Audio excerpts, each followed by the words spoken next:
नमस्कार, मु संदीप मिश्र, vastu expert. ATR news रो वास्तु ज्ञान को आपनको स्वागत। आज जानिबा घर मुख्य द्वार सामना रे जदि टॉयलेट रो द्वार रो अवस्थिति रहे ताले कौन एहार प्रभाव रहे। ए विषय जानिबा पूर्व आपण एटीआर न्यूज रो फेसबुक पेज एवं यूट्यूब चैनल को लाइक एवं सब्सक्राइब करंतु।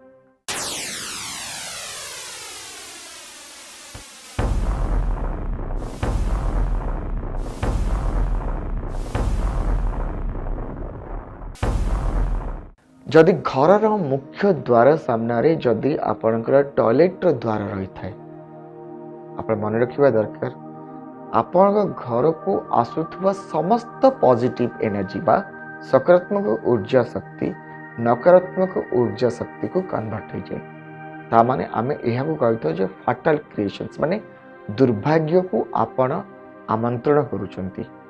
आपणकर लाइफ रे प्रत्येक मुहूर्त रे सबु क्षेत्र रे डिसअपॉइंट हेबे हारासमेंट हेबे सबु क्षेत्र रे आपण निजको निंदित और लज्जित अनुभव करिवे। घर स्वास्थ्यगत समस्या बहुत मात्रा रे बढ़ी जाय थाए।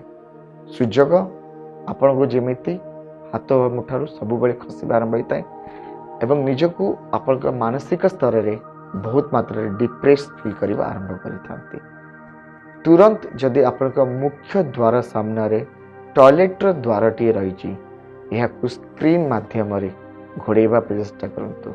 यह छड़ा वास्तुर किसी प्रतिकार व्यवस्था भी अच्छी से प्रतिकार व्यवस्था को आप एक्सपर्ट को डाकिकी निहाती नियंतु ताहले जाइकी दुर्भाग्य को सौभाग्य रे आप परिणत करें।